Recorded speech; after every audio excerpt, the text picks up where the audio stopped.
Well, typically, anytime you're dealing with a revision of an anatomic total shoulder, you're typically going to reverse. That's going to deal with all of your, your soft tissue problems, stability, cuff deficiency, but then also some of your bony defects on either the humeral side or, as we're talking about here today, and we'll be talking about in Tampa, the glenoid side. So different options there are going to be allograft, autograft, or metal, if you're thinking broadly. And really what you want is you want that time zero stability, and then you want some long-term ingrowth. If you have the periphery of your glenoid intact, you can often just use some allograft as long as some of your implant can get some stability on the remaining bone and have some bone ingrowth potential.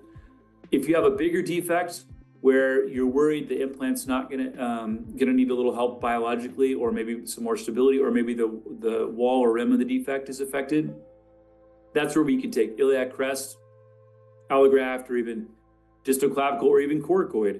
I should say autograft. So autograft from iliac crest, autograft distal clavicle, or autograft coracoid. There are other options as well, but those have really stood me in good stead. Then we move into the metal options, which have become very popular.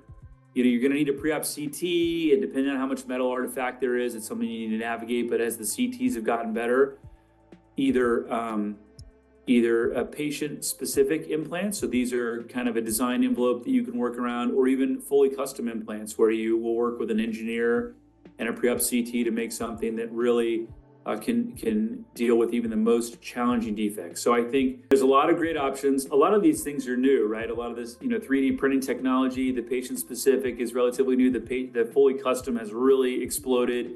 So very excited to talk about all the different options, both historical and current, and really what the latest and greatest you can use for your patients. We'll be talking about all this and more here in Tampa 2025.